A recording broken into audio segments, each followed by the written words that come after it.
Selamat pagi saudara-saudara sekalian. Saya mengucap syukur kepada Tuhan kalau memperbolehkan hadir tengah-tengah saudara dan beribadah pada pagi hari ini. Saya berterima kasih kepada Pendeta Anton dan semua hamba Tuhan di sini, Pendeta Calvin dan juga semua penginjil dan semua penatua dan juga semua pengurus yang memperbolehkan saya beribadah bersama dengan saudara-saudara pada pagi hari ini. Saudara-saudara, hari ini adalah hari terakhir tahun 2023 dan di dalam beberapa jam lagi kita akan melihat tahun 2003 sudah tidak ada lagi. Dan saya mau untuk saudara-saudara bersama-sama dengan saya untuk merenungkan apa arti hidup, merenungkan sesungguhnya kita ini siapa, dan merefleksikan Mazmur pasal 39. Mari kita melihat Mazmur pasal 39.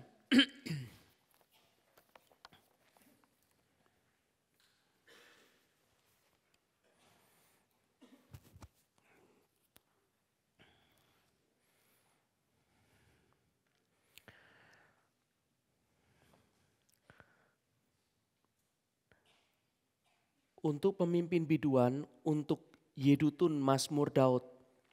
Pikirku, aku hendak menjaga diri supaya jangan aku berdosa dengan lidahku. Aku hendak menahan mulutku dengan kekang selama orang fasik masih ada di depanku. Aku keluh, aku diam, aku membisu, aku jauh dari hal yang baik, tetapi penderitaanku makin berat. Hatiku bergejolak dalam diriku, menyala seperti api ketika aku berkeluh kesah. Aku berbicara dengan lidahku. Ya Tuhan, beritahukanlah kepadaku ajalku dan apa batas umurku, supaya aku mengetahui betapa fananya aku. Saudara perhatikan ayat 6. Sungguh, hanya beberapa telepap saja kau tentukan umurku. Bagiku hidupku seperti sesuatu yang hampa. Ya, setiap manusia hanyalah kesia-siaan. Selah. Selah ketika muncul itu boleh dikatakan suatu pause. Dan di saat seperti itu maka pemazmur, ini kan suatu nyanyian saudara. Pemazmur mau menekankan berhenti sebentar. Kadang pada waktu sebelum nada itu berhenti, kadang nada itu ke atas sangat keras atau kadang sangat dalam, sangat lembut dan kemudian stop. Dan intinya adalah pikir baik-baik. Refleksikan baik-baik kalimat ini. Refleksikan. Dan saudara akan lihat Mazmur pasal 39. Selah ada di dalam dua tempat, yaitu ayat 16 dan nanti ayat 12. Dan saudara lihat apa yang ditekankan di dalam dua ayat ini. Kesia-siaan, yaitu bahwa hidup kita, hidup saudara dan saya adalah sia-sia. Ini adalah pengajaran teologi Mazmur pasal 39. Hidup kita sia-sia. Ayat 7. Ia hanyalah bayangan yang berlalu. Ia hanya mempeributkan yang sia-sia dan menimbun tapi tidak tahu siapa yang meraupnya nanti. Dan sekarang apakah yang ku nanti-nantikan ya Tuhan, kepadamulah aku berharap. Lepaskan aku dari segala pelanggaranku, jangan jadikan aku celaan orang bebal. Aku keluh, tidak kubuka mulutku sebab engkau sendirilah yang bertindak. Hindarkanlah aku daripada pukulanmu, aku remuk karena serangan tanganmu. Engkau menghajar seseorang dengan hukuman karena kesalahannya dan menghancurkan keelokannya sama seperti gegat. Sesungguhnya setiap manusia adalah kesia-siaan belaka. Selah. Dengarkanlah doaku ya Tuhan. Berilah telinga kepada teriakku minta tolong. Jangan berdiam diri melihat air mataku. Sebab aku menumpang padamu, aku pendatang seperti semua nenek moyangku. Alihkanlah pandanganmu daripadaku, supaya aku bersuka cita sebelum aku pergi dan tidak ada lagi. Ayat 14, mari kita baca bersama-sama. 2, 3. Alihkanlah pandanganmu daripadaku, supaya aku bersuka cita sebelum aku pergi dan tidak ada lagi. Mari kita berdoa. Allah pencipta langit dan bumi yang menciptakan kami. Allah Tritunggal yang keberadaanmu melampaui ruang dan waktu. Yang mengatasi langit di atas segala langit. Tetapi kami dari jurang yang terdalam kami berseru kepadamu. Lihatlah kami, orang manusia yang kecil, yang seperti setitik debu di tengah seluruh pasir di lautan, yang sangat-sangat kecil dan hina ini. Lihatlah kami yang sebentar lagi tahun 2023 akan tidak ada lagi di depan mata kami. Tetapi ya Tuhan, Engkau pula yang akan membawa kami suatu saat, entah kapan, kami yang tidak ada lagi di muka bumi ini. Ajar kami untuk hidup seturut firman ini. Takut akan Engkau, kiranya Engkau bentuk di dalam hati kami, mengerti betapa sia-sia dan fananya hidup kami. Jangan biarkan kami enteng, jangan biarkan kami tenggelam di dalam seluruh kesukaan dunia sehingga kami melupakan diri kami ini siapa dan Engkau sesungguhnya siapa. Bentuklah takut akan Engkau, hormat kepadamu di dalam hidup kami. Urapi hamba-Mu sekali lagi. Di dalam nama Tuhan Yesus Kristus kami berdoa dan kami minta belas kasihan Tuhan. Amin. Apa yang ada dalam Mazmur pasal 39, kalau saudara teliti, maka apa yang menjadi teriakan daripada Daud adalah sama dengan apa yang menjadi teriakan dari Musa dan akan sama dengan apa yang diteriakan oleh Ayub. Matthew Henry, seorang Puritan, mengatakan ini adalah Mazmur yang cocok, yang tepat pada hari pemakaman. Saudara melihat daripada Mazmur ini adalah salah satu Mazmur yang menyentuh hati saya. Ini adalah Mazmur yang saya sendiri sangat suka karena dari Mazmur ini kita bisa melihat Allah menyatakan diri melalui hamba-hambanya itu sangat real, sangat jujur, sangat memiliki sesuatu keterbukaan dan tanpa ditutup-tutupi. Dan Daud dalam hal ini menyatakan sesuatu yang paling dalam yang menjadikan sesuatu yang paling menyakitkan dari hidupnya. Saudara melihat daripada Mazmur ini, saudara akan melihat bahwa orang yang diurapi Tuhan, Daud itu adalah bukan seorang yang memiliki rohani, spiritual yang tinggi. Seperti Superman yang tidak pernah kalah oleh musuh. Seperti Superman yang terbang terus dan tidak pernah menjejakkan kaki di bumi. Seperti Superman yang tahan banting dan tahan peluru. Tidak. Daud seorang yang diurapi Tuhan menyatakan hidupku sia-sia. Kalau saudara mendengar kalimat sia-sia, saudara ketemu sama orang namanya Salomo, itu pun masih kita bisa mengerti. Suatu eksposisi mengenai kesia-siaan pasti biasanya adalah ambil daripada kitab Pengkhotbah, bukan? Tetapi Mazmur pasal 39 ini adalah eksposisi mengenai kesia-siaan hidup. Kesia-siaan hidup apa? Bukan orang lain, kesia-siaan hidupku. Apakah kita bisa mempercayai siapa yang meneriakannya? Daud. Daud sendiri bicara dia sia-sia. Siapa Daud? Daud adalah orang yang mengerti, mengenal daripada Allah. Dia biji matanya Tuhan, demikian kata Alkitab. Dia bahkan adalah orang yang dari kalimat mulutnya itu mengerti kristologi paling banyak di antara seluruh nabi yang ada. Sehingga Yesus Kristus mengatakan, aku pemegang kunci daripada Daud. Daud adalah seorang yang pekerjaannya, posisinya, kerajaannya diangkat sedemikian merupakan bayang-bayang daripada kerajaan Kristus yang tidak terkalahkan pada akhir zaman. Daud adalah orang besar, Daud adalah orang yang diurapi oleh Tuhan, Daud adalah pemenang pertempuran, tetapi Daud menyatakan, aku sia-sia. Hamba Tuhan itu siapa sih? Kita mengharapkan seorang yang sungguh-sungguh dipakai sama Tuhan tidak ada salahnya. Tidak ada cacatnya. Dan itu adalah sesuatu ekspektasi yang benar, tidak salah. Tetapi real life itu mengatakan lain. Kita kecewa kepada hamba Tuhan yang tidak bisa ini, tidak bisa itu. Yang lemah di sini, lemah di situ. Kita mengatakan dia tidak cocok untuk jadi hamba Tuhan. Sekarang saya tanya, apa yang terjadi sama Daud? Buka mata kita. Lihat sesungguhnya hidup seperti apa. Jangan kita berpikir tentang kekristenan seturut dengan pikiran kita sendiri. Sebaliknya juga demikian. Kita selalu menganggap diri, aduh aku gagal lagi. Aku salah lagi. Aku benar-benar terjerembab. Aku jatuh. Lalu kemudian saudara pikir aku bukan orang pilihan. Aku adalah orang yang gagal. Tetapi Alkitab mengatakan Daud pun sadar dia gagal. Dia bukan lip service. Dia sungguh-sungguh gagal.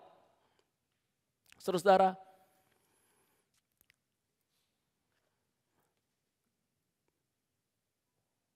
ini real life. Ada pergumulan, ada kesulitan hidup, ada keluh kesah yang nyata. Dan saudara, saya akan mulai keadaan apa yang terjadi. Yaitu ada dua hal, nanti kita akan masuk lebih jauh di sini. Tetapi di depan saudara ada dua hal. Yang pertama adalah tangan Allah itu menekan dia dengan keras sekali. Membuat dia sakit keras dan sangat mungkin hampir mati. Saudara, kalau saudara melihat ini adalah orang yang sebentar lagi mati. Dia bahkan mengatakan alihkan pandanganmu daripadaku. Alihkan kemarahanmu daripadaku. Supaya aku bersuka cita sebelum aku pergi dan tidak ada lagi. Saudara, ini orang berada dalam penderitaan dan penderitaannya adalah dia mengalami sakit penyakit yang pada saat itu dia merasa tidak mungkin bisa disembuhkan dan itu merupakan hantaman Tuhan atas dosanya. Sangat mungkin ini berelasi sekali dengan Mazmur pasal 51. Ketika dia berdosa dengan Betsheba dan Nathan menegur dia dan kemudian Daud dealing dengan dosanya kepada Tuhan. Di dalam pertobatannya Mazmur pasal 51 itu tulisannya. Tetapi Mazmur pasal 39 adalah dia dealing dengan akibat dosanya. Saudara bisa melihat bahwa meskipun anak orang ini adalah orang pilihan Tuhan, dia harus tetap menanggung akibat dosanya. Seringkali, saya tidak katakan selalu, seringkali Allah memberikan kita suatu hajaran menanggung dosa yang kita itu sudah perbuat. Meskipun dia mengasihi kita. Tetapi meskipun seperti itu dia tidak membalas kita setara dengan kesalahan kita. Setimpal dengan apa yang kita perbuat. Alkitab mengatakan jikalau engkau membalas dosaku setimpal dengan apa yang aku perbuat. Siapa yang dapat bertahan di hadapanmu. Saudara, tetapi saudara di dalam ayat-ayat ini jelas Daud menerima suatu hajaran dari Tuhan karena dosanya. Itu terjadi dan dia berpikir sebentar lagi akan mati. Dan sekarang masalahnya yang kedua adalah dia ada di hadapan para musuhnya. Orang-orang fasik. Dia berhadapan dengan orang fasik. Dan di dalam keadaan seperti ini kalau saudara menderita. Saya mau tanya pada saudara, apa yang akan saudara lakukan? Pasti cerita sama orang. Pasti berkeluh kesah. Pasti mungkin kalau orang Jawa bilang ngedumel. Atau saudara bicara. Kalau dalam tatanan gereja itu yang lebih rohani namanya sharing. Saudara pasti mau melakukan itu bukan? Saudara disalah mengerti sama orang. Saudara mungkin kesal sama orang. Saudara apapun saja saudara. Saudara kan pasti kepengen sharing kan. Saudara itu tidak salah bukan? Tetapi saudara salah satu pelajaran yang sederhana di dalam ayat ini saudara. Daud mengatakan demikian, aku keluh, aku diam, aku membisu. Saudara, saya jadi teringat akan kalimat daripada Yakobus. Yakobus mengatakan demikian, barang siapa beribadah, mengaku diri beribadah tapi tidak menjaga lidahnya, engkau menipu dirimu sendiri. Oh, saya baru sadar, saudara. Matthew Henry menggabungkan dua ayat ini jadi satu. Saudara, adalah lebih baik diam terutama di depan orang fasik ketika kita sedang dalam masalah, dalam pergumulan, dalam penderitaan. Karena saudara, orang fasik itu akan dapat mengambil kalimat-kalimat kita untuk menghina Tuhan yang kita sembah dan menghancurkan pekerjaan Allah yang sudah baik di tengah-tengah kita. Sekali lagi saudara, adalah lebih baik diam, terutama di depan orang fasik ketika kita sedang dalam pergumulan atau penderitaan. Orang fasik itu akan dapat mengambil kalimat-kalimat kita untuk mengecam atau menghina yang Tuhan yang kita sembah dan menghancurkan pekerjaan yang baik yang Tuhan sudah mulai di tengah-tengah kita. Nah, saudara, ini bagian ini saja, saudara, ini adalah bagian yang paling sering terjadi di gereja. Kita tahu semua, dimanapun saja gereja, saudara sebutkan namanya gereja, pasti ada pergumulan, pasti ada perselisihan, sudah pasti. Mau bentuknya seperti apa, mau keadaannya seperti apa, mau yang benar yang salah seperti apa, selalu. Dan saya cermati, kadang yang berselisih itu dua anak Tuhan yang tulus. Tapi begitu dia sharing sama orang lain, yang satu lagi sharing sama orang lain, yang satu lagi sharing sama orang lain, masih tulus sharingnya. Nanti saudara ketemu satu orang yang kita tidak tahu, orang fasik saudara. Begitu dia ketemu sama orang fasik, kalimatnya itu bisa berputar dan kemudian menyebar dan kemudian menghancurkan dari persekutuan yang indah yang sudah Tuhan buat. Saudara, jangan biarkan setan mengambil keuntungan dari penderitaan kita. Jangan biarkan setan mengambil keuntungan dari apa yang Tuhan sedang lakukan di dalam hidup kita. Biarlah kita belajar untuk berdiam, belajar untuk mengunci daripada mulut. Meskipun hal ini Daud mengatakan penderitaannya makin berat, maka di sini yang disebut sebagai sangkal diri, sangkal diri. Saudara, sederhana saja, ini bukan menjadi tema khotbah saya, tetapi karena ini ada di sini dan apa yang saya khotbahkan ini saya adalah khotbahkan di akhir tahun di tempat gereja saya. Saudara, suatu hari maka ada selisih paham antara saya dengan beberapa orang. Lalu kemudian di saat seperti itu, saya ingin untuk menyatakan apa yang menjadi sesuatu kebenarannya. Tapi saya mulai menyadari daripada kalimat-kalimat ini. Karena setiap kali saya bicara, pasti ternyata musuh akan makin menang. Saya tidak katakan musuh itu yang berseberangan sama saya, tapi setan. Setiap kali saya bicara, maka keretakan itu makin banyak. Maka lalu kemudian di dalam pikiran saya muncul, saya tidak tahu itu dari Tuhan atau apa. Ada satu pertanyaan, apakah engkau mencintai gereja? Dan kemudian saya katakan, ya Tuhan, saya mencintai gerejamu. Benar-benar saya mau menghabiskan hidup saya untuk melayani gerejamu. Sekarang kita mencintai gereja dengan apa? Kita mencintai gereja dengan memberikan persembahan, iya. Memberikan perpuluhan, iya. Berjuang bersama-sama, iya. Mengabarkan Injil, iya. Mencintai gereja dengan apa? Dengan kalau ada pembangunan gedung gereja kita memberikan uang kita bahkan lebih daripada 10%, iya. Mencintai gereja dengan apa? Dengan berpikir bagaimana kemajuan gereja dengan keringat kita. Sekarang saya tanya, mau tidak mencintai gereja dengan hati kita yang diremukkan? Mau tidak mencintai gereja dengan air mata? Mau tidak untuk menahan mulut supaya gereja tidak dihancurkan oleh si jahat setan itu? Oh, kalau sudah sampai di situ saudara, itu artinya semua. Ngasih uang itu sakit tuh saudara. Ngasih lebih dari 10% itu sakit. Ngasih waktu itu di tengah-tengah kerja, di tengah-tengah keluarga itu sakit. Sekarang ngasih hati, saya mesti salah mengerti terus. Saya mesti dalam case ini aku harus menyatakan siapa yang benar. Saya mesti diam. Saudara, maka ada satu hal. Kalau saudara dan saya mengasihi gereja, sangkal diri, pikul salib, ikut Yesus Kristus. Hal yang lain di dalam poin ini adalah diperbolehkan pasti men-sharingkan pergumulan kita kepada orang benar. Alkitab mengatakan saling menanggung bebanmu. Persekutuan dalam gereja dimaksudkan untuk hal itu. Tapi janganlah kita sangat begitu khawatir menceritakan kesulitan, pergumulan, duka kita pada orang lain sambil berharap kepada manusia. Itu tidak pernah diperbolehkan.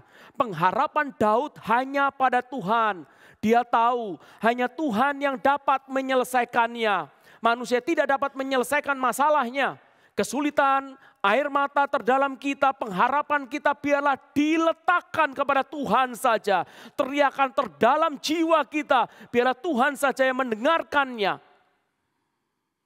Hubungan pribadi dengan Tuhan adalah kedalaman kehidupan anak-anak Allah. Saudara, Daud sangat-sangat tersiksa hatinya. Dia mendapatkan hajaran dari Tuhan.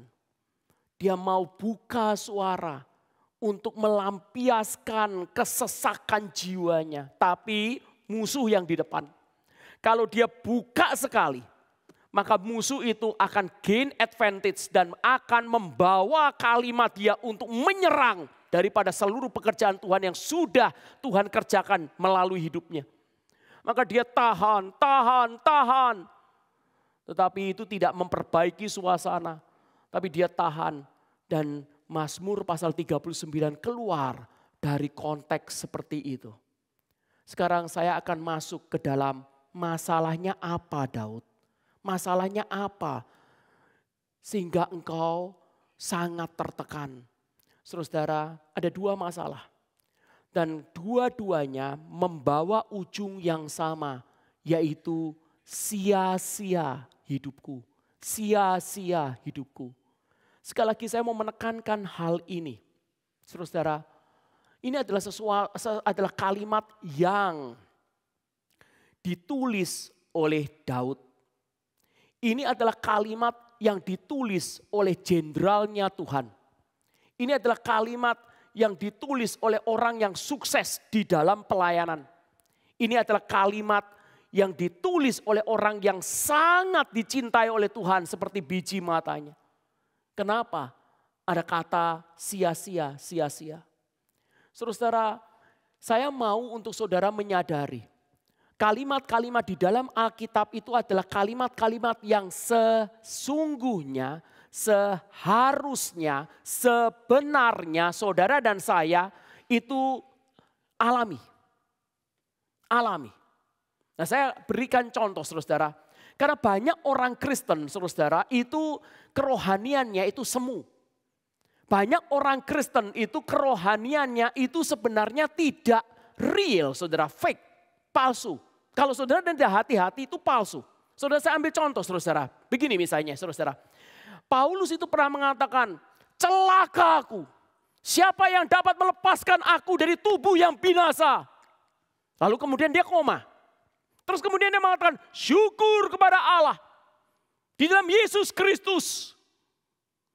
Orang Kristen yang terjadi adalah saudara mengatakan syukur kepada Allah. Di dalam Yesus Kristus yang melepaskan aku dari tubuh yang fana. Tapi tidak pernah ada teriakan celaka aku. Itu masalah saudara. Itu artinya proses pengudusan itu tidak terjadi atau belum terjadi. Atau saudara dan saya itu kemudian hidup itu enteng. Melihat kekristenan itu cuma kemenangan-kemenangan. Tapi tidak pernah mengalami lembah yang paling dalam.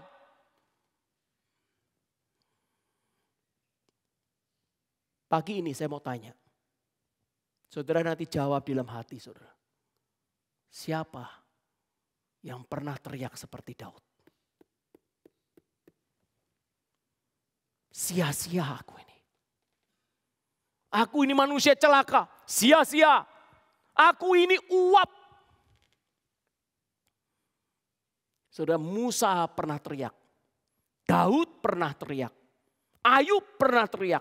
Orang-orang yang dipakai sama Tuhan pernah teriak. Kita tidak pernah. Gitu. Yesus kasih aku juru keselamatan. Yesus kasih aku meaning of life.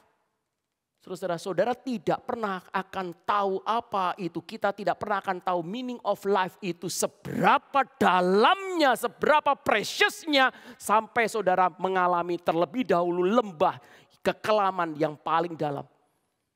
Saudara tidak akan pernah bisa mengatakan syukur kepada Allah dalam Kristus Yesus. Dengan hati yang sangat-sangat memuji Dia.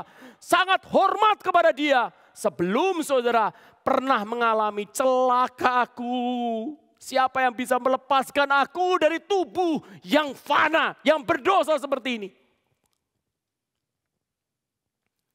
Saudara, saya harap Roh Kudus bekerja kepada kita. Hari ini, kemarin, dan seterusnya. Saya harap melalui firman hari ini dan selanjutnya. Tuhan membentuk suatu teriakan sampai kita bisa mengatakan sia-sia aku. Saudara, kata kunci di sini saudara adalah kesia-siaan.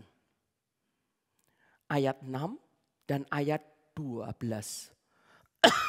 Penegasannya 2 kali. Setiap manusia adalah kesia-siaan belaka. Dan keduanya diakhiri dengan Selah, pause. Itu artinya berhenti, merenung, mikir. Saudara, bahasa Inggrisnya untuk berpikir dalam salah satunya adalah muse. Kalau saudara ada amusement, itu adalah tempat daripada yang seneng-seneng itu artinya itu tidak, jadi tidak usah mikir saudara. Mazmur pasal 39 adalah suatu hadikan kepada orang-orang bodoh. Orang bodoh bukan orang yang tidak sekolah tinggi. Orang bodoh adalah orang yang tidak mau memikirkan terutama hal-hal fundamental yang terjadi di dalam hidupnya. Ada 2 hal fundamental yang terjadi dalam hidup kita kalau kita mau benar-benar berpikir di hadapan Allah. Yang pertama, fundamental pertama adalah hidup kita itu adalah hidup yang singkat. Yang digabung dengan kekosongan dan ketiadaan arti itu yang membuat sia-sia. Kedua, hidup kita adalah sudah singkat, yang kosong kemudian dihajar oleh Allah. Karena dosa itu sia-sia, 2 ini gabung. Saudara, pertama, hidup ini singkat. Digabung dengan kekosongan, ketiadaan arti. Saudara bisa melihat di dalam ayat 6 dan yang ke-7 saudara. Saudara akan menemukan Daud mengatakan, hanya beberapa telempap saja kau tentukan umurku. Bagimu hidupku seperti sesuatu yang hampa. Ya, setiap manusia hanyalah kesia-siaan, Selah. Ia hanya bayangan yang berlalu. Mempeributkan yang sia-sia menimbun tapi tidak tahu siapa yang meraupnya nanti. Fana, beberapa terlampap saja, hampa.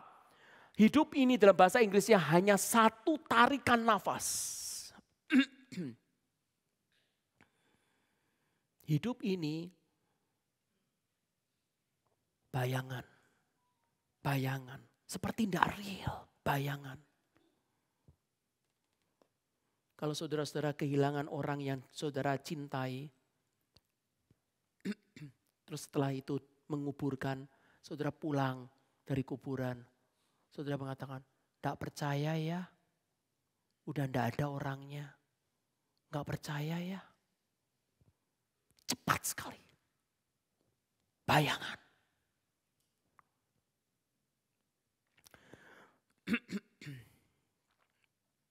Saudara, kita perhatikan ayat-ayat ini ada di tulisan Daud.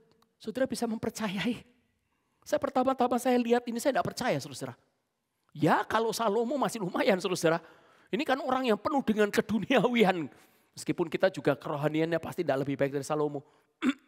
Tapi Daud, tapi Musa, tapi Ayub. Orang-orang kudusnya Allah berkeluh kesah karena hal ini. Saudara, saudara lihat dalam Yakobus pasal 4 misalnya.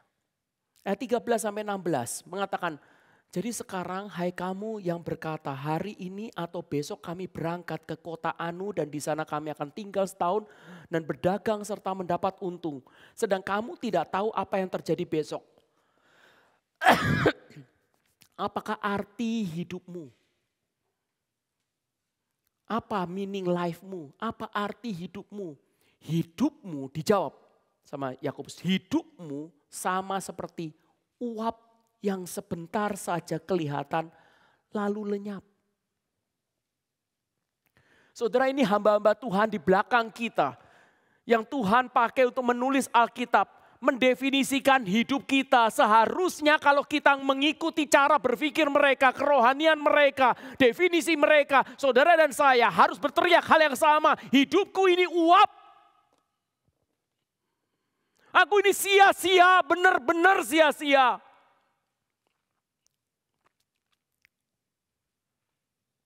Musa juga mengatakan hal yang sama.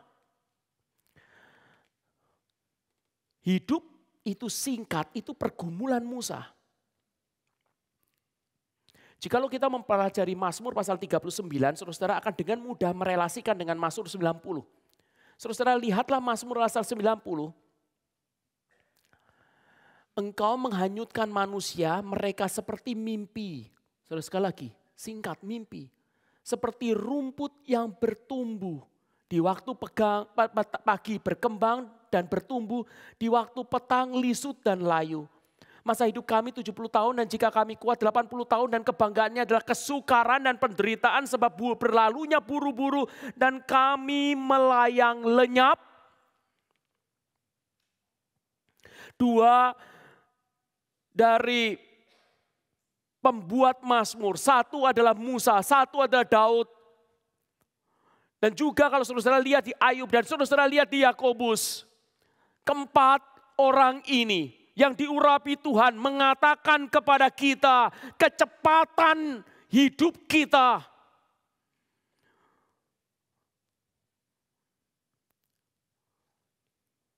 Mazmur pasal 39, Daud kemudian mengatakan demikian. Kasih tahu kepadaku kapan aku mati. Kasih tahu kepadaku kapan aku mati. Ayat 5, ya Tuhan beritahukanlah kepadaku ajalku. Saudara, kalau saudara melihat daripada Mazmur pasal 90, maka Musa mengatakan kasih tahu kepadaku kapan aku mati. Supaya aku punya kebijaksanaan ngatur hidup. Kalau Daud Mazmur pasal 39 kasih tahu kapan aku mati supaya aku menjaga diriku tidak banyak berdosa. Wah, kita sangat-sangat jarang mendoakan hal ini. Padahal ini adalah raksasa-raksasa rohani. Raksasa rohani tidak pernah bilang begini, Tuhan perpanjang umurku. Tidak. Raksasa rohani tidak pernah bicara mengenai untuk minta hidup lebih lagi. Dia malah minta sama Tuhan, kasih tahu kapan aku mati. Supaya aku takut kepadamu dan tidak berbuat dosa. Kasih tahu kapan aku mati. Supaya aku bisa ngatur hidup itu dengan bijaksana. Ada raja di dalam Alkitab Perjanjian Lama minta Tuhan perpanjang umurku, diperpanjang 15 tahun. Dan di dalam 15 tahun saudara lihat dosanya lebih banyak daripada sebelumnya. Sebelumnya dia orang yang saleh, diperpanjang 15 tahun makin banyak dosanya. Kadang dalam pikiran saya pikir seperti ini, kenapa ya mesti dikasih hidup lagi kalau lebih banyak dosa yang saya perbuat. Kenapa ya mesti dikasih hidup lebih lagi kalau banyak dosa yang diperbuat. Kalau saya mesti mendoakan seseorang, mau doakan apa? Panjang umur. Kadang saya pengen ngomong, buat apa? Maksudnya bikin dosa lebih banyak, bikin males lebih banyak, bikin kia-kia lebih banyak, Bikin dosa lebih daripada sebelumnya buat apa? Nyapein hati Allah, nyapein hidupmu, hati nuranimu tersiksa dan dunia juga akan makin kotor dari dalam hidup kita, karena hidup kita.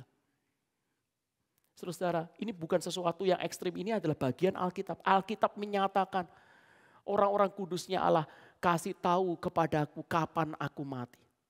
Nah saudara, salah satu hal yang saya suka untuk membaca itu adalah biografi dan autobiografi dari hamba-hamba Tuhan yang Tuhan pakai. Dan saudara, setiap hamba Tuhan itu punya message yang berbeda-beda. Diversifikasi varian daripada khotbahnya itu bisa bermacam-macam. Tapi ada sesuatu yang unik. Di tengah-tengah seluruh hamba Tuhan yang Tuhan pakai selalu ada kalimat-kalimat teologi yang ditekankan yang sama. Salah satunya adalah konsep waktu. Saudara mau baca daripada D.L. Moody, saudara mau baca daripada John Wesley, Charles Wesley, saudara mau baca kalau di tempat kita sekarang Pendeta Stephen Tong, waktu dan hikmat itu menjadi dasar yang paling fundamental untuk dia hidup dan melayani. Aneh sekali. Orang yang dipakai sama Tuhan memiliki satu kepekaan waktu itu tidak lama lagi. Saya bila tahu kepekaan, kesadaran itu sampai terdalam. Buat kita saya tahu waktu itu tidak lama, tahu. Tapi bukan suatu kesadaran sampai ke dalam. Tapi hamba-hamba Tuhan yang dipakai sama Tuhan itu bukan cuma tahu saudara. Seluruh khotbah hari ini juga saudara tahu. Tapi kesadaran waktu itu tidak lama lagi. Meskipun mungkin umur mereka sampai 90 tahun.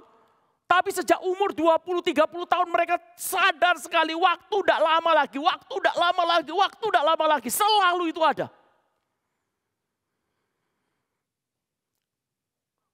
Saudara, kalau saudara membaca orang-orang Puritan, saudara mau bicara mengenai Swinnock, saudara mau bicara mengenai Flavel, saudara mau bicara mengenai Marshall, saudara mau bicara berkenaan dengan Owen, saudara-saudara, Bunyan, saudara-saudara, mereka punya satu kesamaan, yaitu mereka pernah mengkhotbahkan berkenaan dengan waktu dan kematian, dan itu menjadi tekanan, salah satu tekanan khotbah mereka. Itulah sebabnya dari orang-orang Puritan, saudara akan menemukan satu tema yang kokoh sekali, namanya adalah The Art of Dying Well. The Art of Dying Well. Saudara-saudara, jadi hidup itu sebenarnya adalah suatu seni untuk menghadapi kematian. Atau the art of dying well adalah seni menghadapi kematian, seni menghadapi akhir, atau seni di dalam menjalani sekarat. Saudara-saudara, the art of dying well itu harus dipelajari daripada waktu kita sehat. Dari saat ini kita hidup, dari saat ini kita lancar. Seni itu kalau saudara dan saya pelajari pada waktu hari terakhir sudah terlambat. Saudara nanti bisa lihat di tempatnya website atau di mana. The Art of Dying Well, orang Puritan. Saudara akan lihat satu persatu, salah satunya yaitu mereka mengatakan The Art of Dying Well salah satunya yaitu jangan segala sesuatu yang engkau takut katakan, yang engkau takut perbuat, yang engkau takut pikirkan sebelum detik hari kematianmu. Jangan perbuat, jangan pikirkan, jangan lakukan sekarang. Wah, luar biasa saudara.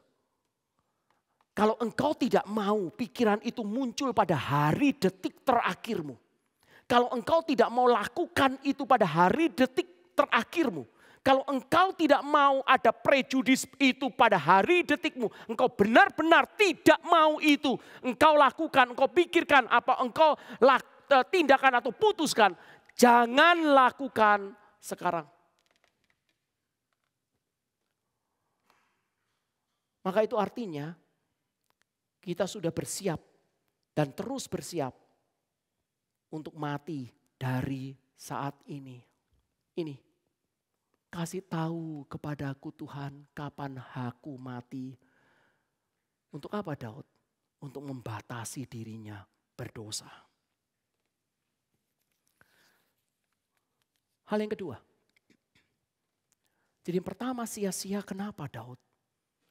Coba kamu pikir Daud katakan. Hidup kita itu singkat loh.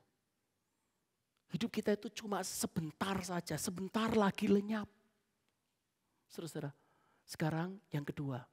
Kenapa sia-sia Daud? Maka Daud mengatakan, karena aku harus menghadapi hajaran Tuhan akan dosa. Perlakuan Allah yang keras terhadap dosa. Aku harus menghadapi itu. Saudara, ini membuat semua nabi menangis. Ini menyakitkan. Ini menakutkan. Ayub menangis, Musa menangis, Daud menangis. Kalau hal yang pertama, saudara, maka adalah kesadaran akan diri kita bahwa kita itu hampa, kita itu lenyap sebentar lagi, sia-sia. Hal yang kedua, saudara, yang membuat kesia-siaan adalah aku harus berhadapan dengan Allah yang menghajar aku dalam dosaku. Celakanya adalah yang pertama, saudara, saudara dan saya tahu hidup itu singkat, tahu tapi tidak pernah sadar. Tahu tapi tidak pernah peka, tahu tetapi tidak pernah membuat sesuatu ketakutan dalam hati. Jadi waktu-waktu seperti ini, momen-momen eksistensial seperti ini, 2023 sebentar lagi hilang. Tidak ada lagi, tidak takut kita. Malah party sore malam. Party, jalan-jalan. Tidak ada masalah. Padahal saudara, Tuhan dengan tangannya yang kuat itu menggeser kita. Mau tidak mau, kehilangan 2023 sampai suatu hari tangannya akan geser kita. Kita yang lenyap.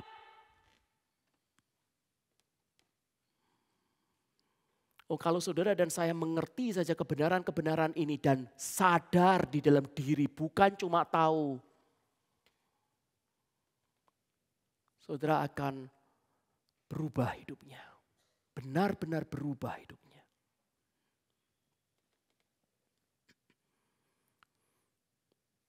Tapi biasanya hal-hal ini terjadi hanya ketika kita sudah hampir mati dan disitulah kecelakaan.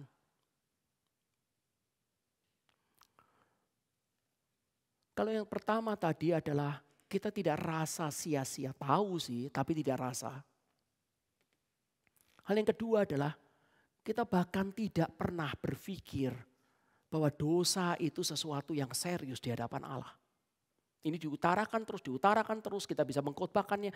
Tapi tidak pernah ada takut akan hukuman Allah di dalam dosa ini. Yang seluruh nabi itu takut, saudara.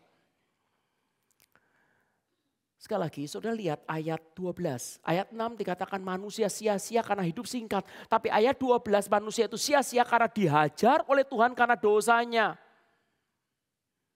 Daud menyatakan lidahku keluh. Engkau yang menghajar aku, engkau yang memukul aku, engkau meremukkan aku dengan serangan tanganmu. Engkau menghajar aku karena kesalahanku dan menghancurkan keelokanku seperti gegat. Dalam bahasa Inggris saudara, kalimatnya lebih jelas. Seperti ngengat engkau perlahan-lahan melahap kekuatanku.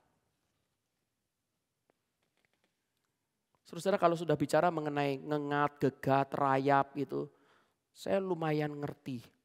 Karena dalam hidup saya berkali-kali rumah saya kena ngengat, saudara. Sebagian besar juga begitu mungkin. Itu ndak ambruknya satu hari itu, perlahan-lahan. Tapi pasti dihabisi. Dan Daud yang kuat itu. Dia mengatakan, engkau menghajar aku. Seperti ngengat, perlahan-lahan engkau melahap kekuatanku.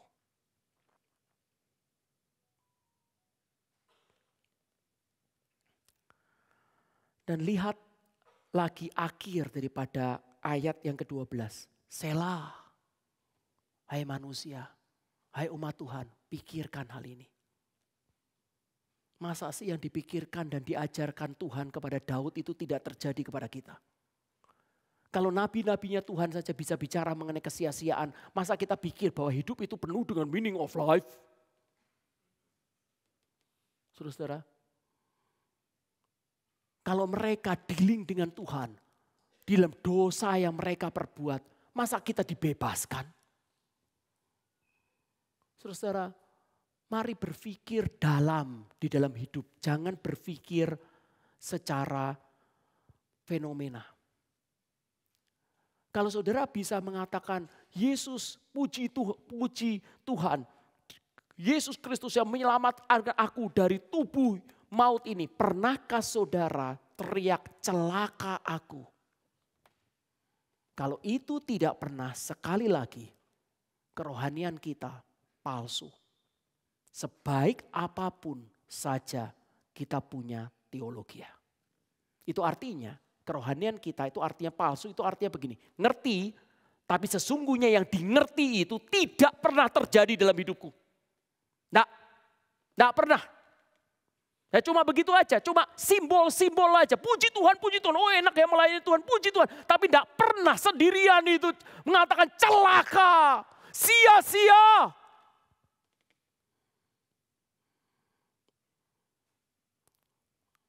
Saudara, orang-orang Puritan itu mengatakan teologi itu suatu eksperimental. Teologi itu sesuatu yang sungguh-sungguh terjadi. Sekarang kalau saudara melihat daripada orang-orang yang mempelajari Puritan seperti Joel Beeke atau orang-orang John Piper atau siapapun saja, Timothy Keller, mereka selalu mengutip hal-hal yang disebut sebagai eksperimental teologi. Mereka tidak mau menggunakan kalimat lagi atau sedikit sekali menggunakan kalimat systematic theology. Mereka mau menggunakan kalimat itu adalah experiential theology. Artinya ketika teologi ini diajarkan, kebenaran Alkitab ini diajarkan, mereka berharap, bergumul, teriak, begging sama Tuhan. Tuhan minta ini terjadi dalam hidupku. Sejauh itu tidak terjadi, kita tidak kenal apa itu bagian-bagian Alkitab. Daud menyatakan, aku hancur. Engkau menghajar aku, engkau memukul aku Tuhan. Sekarang saudara perhatikan Musa. Musa mengatakan hal yang sama. Sungguh kami habis lenyap karena murka-Mu. Dan karena kehangatan amarah-Mu kami terkejut. Musa saja terkejut saudara. Kita ini siapa sih? Gak pernah terkejut loh. Gak pernah ngalami. Allah itu marah sama dosa kita. Nah, sekarang saya mau tanya, kalau begitu Allah yang sejatikah yang kita itu bergaul? Kenapa Musa bisa terkejut dan takut karena hajaran Tuhan? Kenapa Daud itu pernah mengalaminya? Kita itu tidak pernah. Hari-hari ini, sebelum jam-jam terakhir dari tahun 2023, mari berpikir eksistensial. Sesungguhnya bergaul dengan Allah itu seperti apa? Apakah aku ini genuine atau fake? Palsu. Musa mengatakan, sungguh kami habis lenyap karena murka-Mu. Dan karena kehangatan amarah-Mu kami terkejut. Engkau menaruh kesalahan kami di hadapan-Mu. Dosa kami yang tersembunyi dalam cahaya wajah-Mu. Sungguh segala hari kami berlalu karena gemas-Mu. Semuanya negatif saudara. Tapi ini eksperimental. Ini sungguh-sungguh terjadi. Kami menghabiskan bertahun-tahun kami seperti keluh.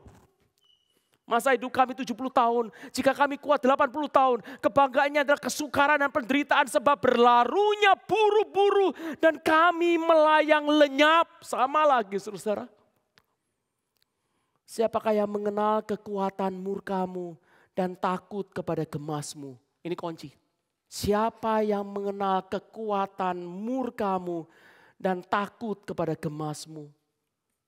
Siapa yang mengenal kebaikan Allah? Semua angkat tangan. Siapa yang mengenal berkat Tuhan?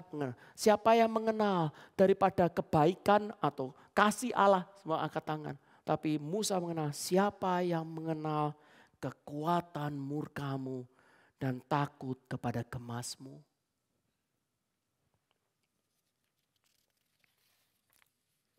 Ayub.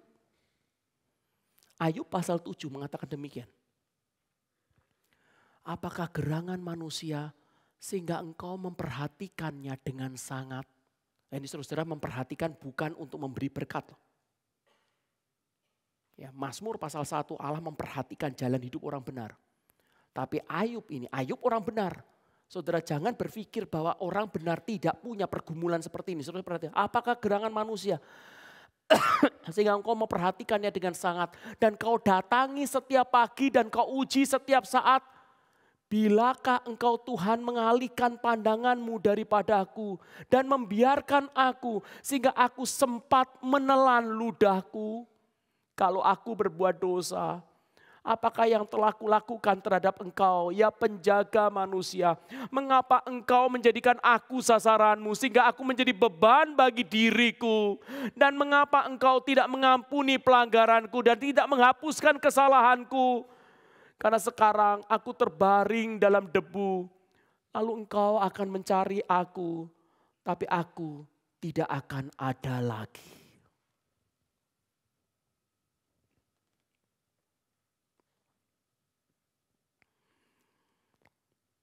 Daud mengatakan, alihkan pandanganmu daripadaku ya Tuhan, supaya aku bersuka cita sebelum aku pergi dan tidak ada lagi.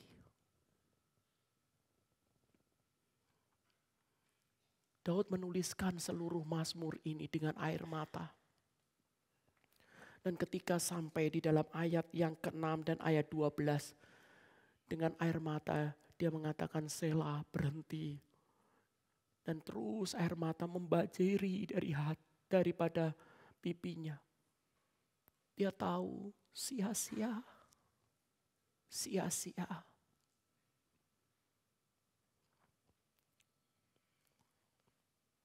Pemazmur Daud dan Ayub menginginkan berdamai dengan Allah sebelum hari kematiannya.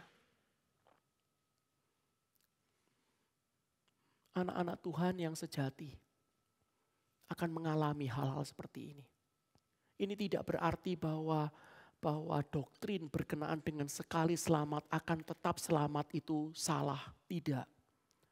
Tetapi doktrin itu dilihat daripada seluruh rentang kesetiaan Allah dan kedaulatan Allah yang beranugerah dalam hidup kita. Karena keselamatan itu bukan dari kita. Tetapi doktrin daripada sekali selamat, tetap selamat itu tidak menghilangkan seluruh pergumulan rohani yang seperti ini. Bahkan kalau saudara menutup setiap pergumulan rohani dengan doktrin seperti itu, sangat mungkin bahwa kerohanian kita palsu adanya.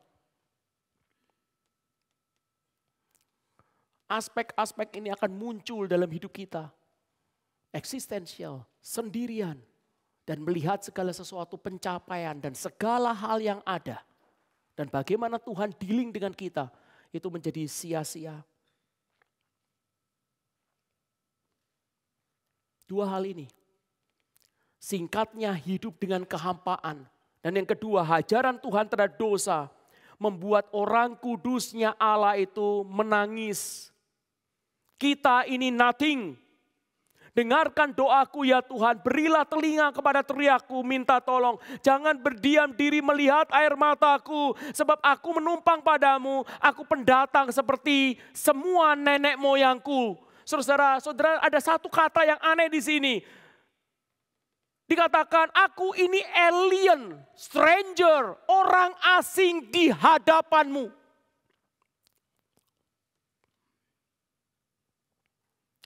Saudara, orang asing, pendatang, stranger. Suatu hari Allah datang kepada Abraham dan menjanjikan tanah yang luas untuk dia dan keturunannya. Seluruh tanah Israel. Dari batas Mesir sampai sungai Efrat. Tetapi dalam kenyataannya waktu itu, Abraham tidak memiliki satu bagian pun selain dari satu pengecualian ketika Sarah mati. Abraham mencari kuburan untuk istrinya dan dia membayarnya. Perhatikan apa yang dikatakan Abraham untuk membeli sepetak tanah ini. Aku ini orang asing dan pendatang, alien, stranger. Kejadian pasal 23 ayat 4 mengatakan, Abraham berkata kepada orang Bani Het, aku ini orang asing dan pendatang di antara kamu. Berikanlah kiranya kuburan milik kepadaku di tanah kamu ini, supaya kiranya aku dapat menghantar dan menguburkan istriku yang mati ini. Kita tahu semua, kita sudah diajarkan berkali-kali, karena ini adalah konsep Alkitab, bahwa kita ini pendatang, pilgrim di bumi ini. Bumi ini bukan milik kita. Bumi ini bukan rumah kita. Kita adalah perantau, pendatang. Sehingga di hadapan bumi ini kita seharusnya adalah alien, stranger. Kalau bumi ini kemudian menyukai kita dan kita menyukai bumi, ada yang aneh dalam kehidupan Kristen kita. Bukankah kita diajar dalam hal itu? Tetapi sekarang sudah perhatikan apa yang ditulis oleh Mazmur ini. Apa yang menjadi penderitaan Daud? Dia menyatakan, aku ini alien di hadapanmu ya Tuhan. Stranger, orang asing. Karena dosa, kita bukan siapa-siapanya Tuhan. Kita tidak memiliki apapun di dalam Dia. Oh, bukankah kita adalah orang celaka? Apa yang Daud mau katakan? Dia adalah alien stranger di bumi ini. Dan dia adalah alien stranger di hadapan Allah. Lalu dia ini siapa? Nothing.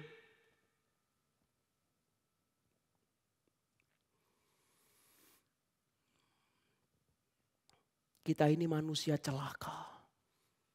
Kita ini sia-sia.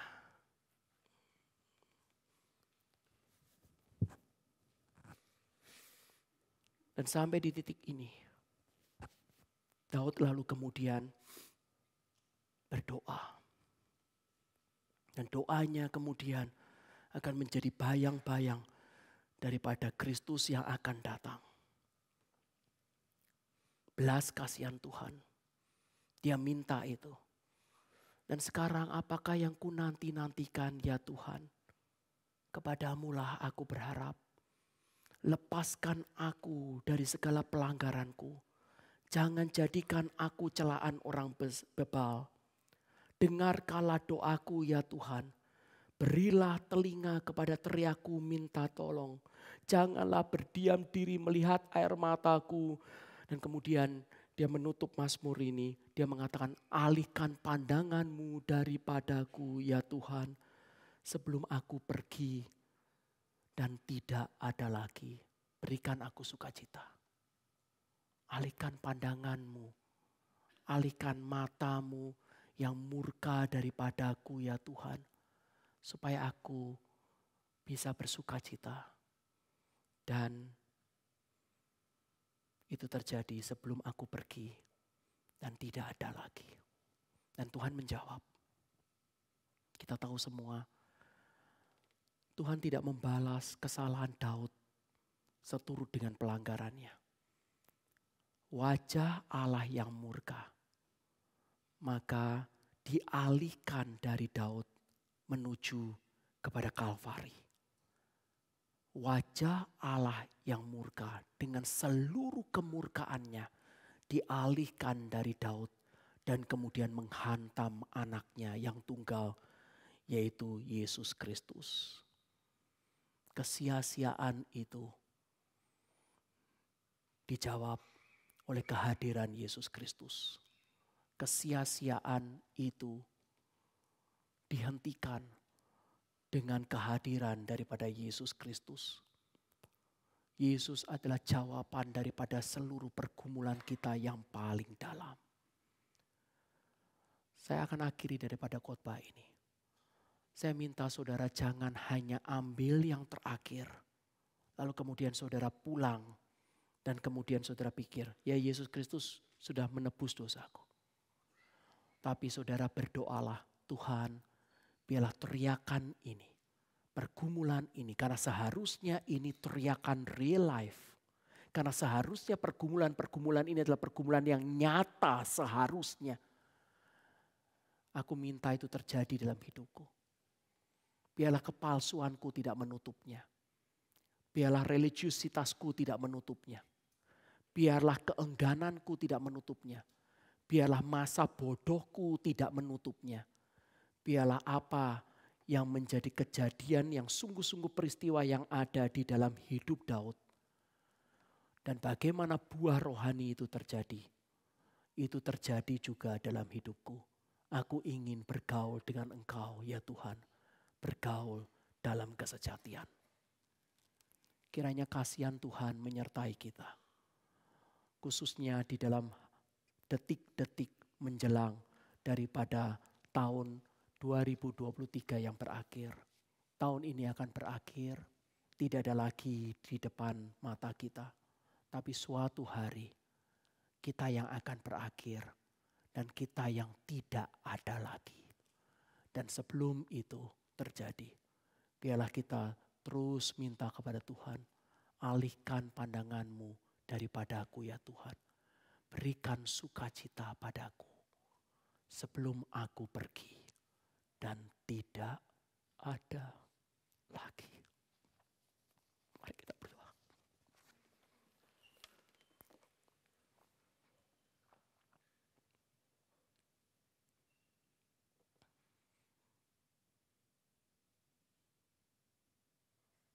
Ajarkan kesia-siaan ya Tuhan.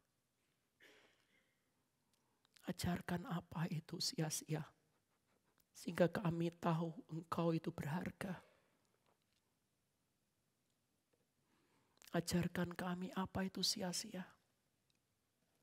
Sehingga kami tahu anak-Mu itu berharga.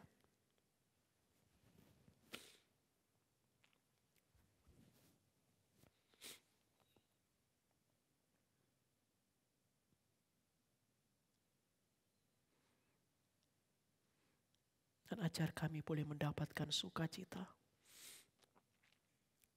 Dan terus tambah-tambahkan. Sebelum kami pergi. Dan tidak ada lagi. Kami tidak tahu itu kapan. Dan Engkau menyembunyikan di dalam kedaulatan-Mu.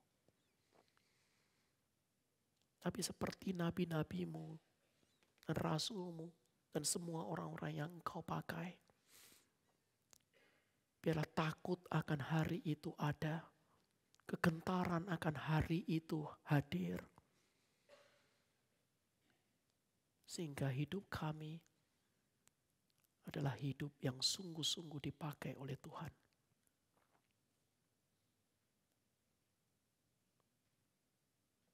Jangan tinggalkan kami.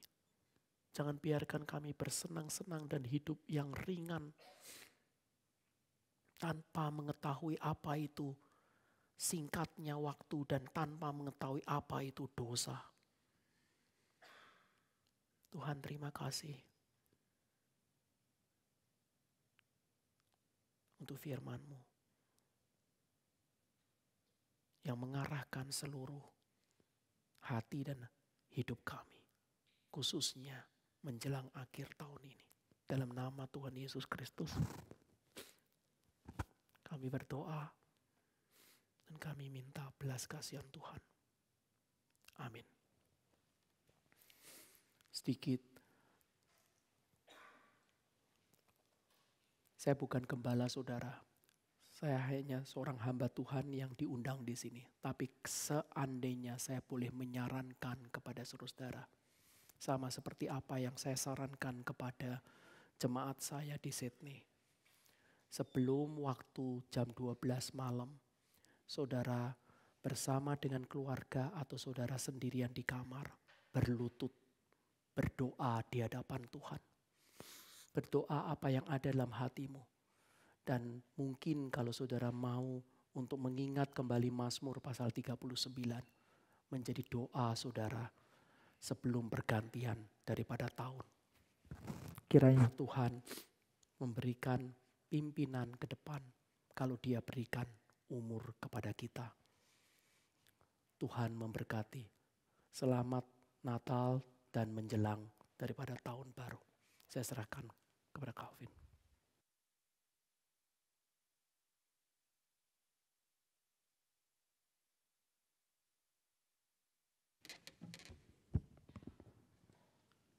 Mari kita bangkit berdiri. Kita mengikrarkan pengakuan iman kita bersama dengan orang-orang percaya yang ada di segala abad dan tempat, yang berbunyi demikian. Aku percaya kepada Allah, Bapa yang Maha Kuasa, Khalik langit dan bumi, dan kepada Yesus Kristus anaknya yang tunggal Tuhan kita, yang dikandung dari Roh Kudus, lahir dari anak darah Maria, yang menderita sengsara di bawah pemerintahan Pontius Pilatus, disalibkan, mati dan dikuburkan, turun ke dalam kerajaan maut. Pada hari yang ketiga, bangkit pula dari antara orang mati, naik ke surga, duduk di sebelah kanan Allah, Bapa yang Maha Kuasa, dan dari sana Ia akan datang untuk menghakimi orang yang hidup dan yang mati. Aku percaya kepada Roh Kudus, gereja yang kudus dan am, persekutuan orang kudus, pengampunan dosa, kebangkitan tubuh, dan hidup yang kekal. Amin. Silahkan duduk. Selamat siang saudara-saudara. Kita mengucap syukur untuk firman Tuhan yang kita dengarkan pada hari ini, untuk mempersiapkan kita memasuki tahun yang baru dan mendorong kita untuk merenungkan perjalanan hidup kita selama 1 tahun yang sudah kita lalui. Tentu saja ada pengalaman-pengalaman yang menyenangkan dan juga ada pengalaman-pengalaman yang mengecewakan, tapi dibandingkan dengan anugerah Tuhan yang kita terima, maka semuanya itu tidak ada artinya. Ada beberapa pengumuman yang ingin saya tekankan pada siang hari ini dari mimbar ini. Yang pertama, PA Rabu akan dimulai kembali pada tanggal 10 Januari. Kita akan berbicara mengenai bahasa roh, apakah itu bahasa surga. Barangkali, dan saya percaya di antara saudara-saudara banyak pertanyaan mengenai bahasa roh, apa itu bahasa roh, benar nggak ada bahasa roh, apakah saya harus bisa berbahasa roh, dan sebagainya. Saya mengundang saudara-saudara untuk bisa mengikuti pembahasan mengenai tema ini mulai dari tanggal 10 Januari sampai 24 Januari. Saya membaginya menjadi 3 bagian. Sebenarnya tidak cukup membahasnya dalam 3 bagian, tapi karena 1 bulan ini kita hanya punya 3 kali pertemuan, maka saya akan memfokuskannya dalam 3 minggu atau 3 kali hari Rabu. Pengumuman yang kedua mengenai pemilihan penatua, diaken dan diakones. Selama berminggu-minggu kita sudah mengumumkan mengenai pemilihan ini dari mimbar ini, maka saya hanya ingin mengingatkan sekali lagi kalau pemilihan akan dilakukan tanggal 21 Januari. 21 Januari. Saudara-saudara yang sudah mendaftar dan sudah melengkapi hal-hal administratif untuk menjadi pemilih, saya mengingatkan supaya tanggal 21 hadir baik kebaktian 1 dan kebaktian 2 untuk memberikan suara atau untuk memberikan vote kepada calon penatua, diaken dan diakones, karena suara tidak bisa diwakilkan dan pemilihan tidak dilakukan secara online, jadi hanya dilakukan secara fisik. Dan berkaitan dengan pemilihan penatua, diaken dan diakones tanggal 21 Januari nanti, maka hari ini saya akan mengumumkan nama-nama calon, baik calon penatua, calon diaken dan diakones. Saya akan membacakannya berdasarkan alfabet, mulai dari calon penatua, kemudian calon diaken, dan terakhir calon diakones. Mari kita mendengarkan baik-baik. Saudara-saudara, dalam pengumuman kali ini kita belum melampirkan foto, ya. Jadi kalau saudara-saudara mungkin dengar nama tapi nggak tahu orangnya yang mana, ya nanti kita akan memberikan foto yang akan melengkapi dengan foto supaya saudara-saudara tidak meraba-raba, ya. Kadang-kadang, bukan kadang-kadang, tapi seringkali saudara-saudara Tuhan, ada orang yang kita tahu namanya nggak ingat wajahnya, ada juga yang kita tahu wajahnya tidak ingat namanya. Jadi kita nanti akan memberikan foto dari setiap calon ini. Calon penatua yaitu Bapak Andreas Chandra, Bapak Andi Hendra, Bapak Daniel Hartanto, Bapak Edi Sutanto, Bapak Elias Thomas, Bapak Erwin Sudarma, Bapak Jerome Wijaya, Bapak Joseph Budi, dan Bapak Robert Tobing. Ini adalah nama calon penatua. Barangkali saudara ada bertanya, kenapa semuanya bapak-bapak, kenapa tidak ada ibu-ibu? Saudara-saudara, di dalam gereja Presbyterian atau gereja Calvinis seperti gereja kita, saudara-saudara Tuhan, penatua itu hanya diberikan untuk laki-laki, ya, sesuai dengan apa yang ada di dalam surat Paulus, ya saudara-saudara. Penatua atau bahasa Yunani presbiteros itu adalah untuk laki-laki. Demikian juga yang kedua adalah calon diaken. Saudara-saudara, diaken ini juga semuanya laki-laki karena dibedakan dengan diakones. Diakones itu semuanya perempuan atau semuanya ibu-ibu. Saya akan bacakan nama calon diaken. Yang pertama adalah Bapak Andre Wijaya, yang kedua Bapak Antonius Tenoyo, ketiga Bapak Catur Handoyo, keempat Bapak Harwin, kelima Bapak Hendra Lesmana, keenam Bapak Henry Cham, ketujuh Bapak Herman Suryadi.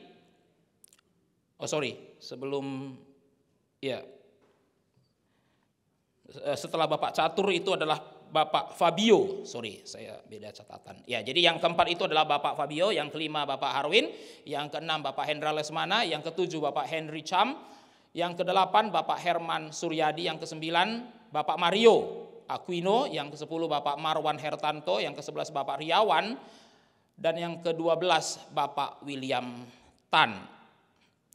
Dan nama calon diakones adalah sebagai berikut: Ibu Chang Supin yang dikenal juga dengan Ibu Pinpin, yang kedua Ibu Yuneke Winarjo, Ibu Grace Tirtaji, Ibu Joan Carmen, Ibu Lili Andaryani, Ibu Lili Hartanto, Ibu Melda Pangestu, Ibu Neti Moniaga, Ibu Santi Palupi, Ibu Susi Sutanto, dan terakhir adalah Ibu Yuliane.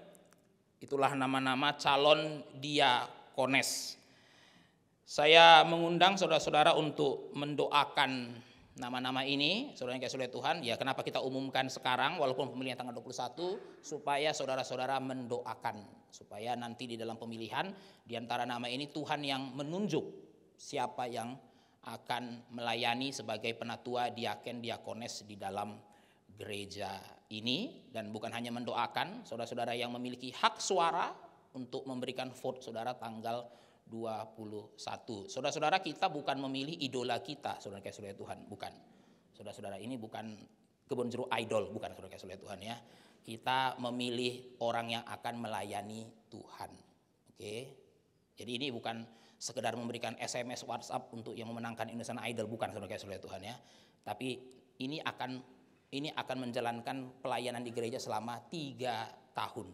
3 tahun. Jadi saudara-saudara, maju mundur gereja itu bukan hanya bergantung pada hamba Tuhan, tapi bergantung juga pada tim penatua, diaken dan diakones. Saudara-saudara yang tidak punya hak suara, doakan. Ya, saudara-saudara doakan.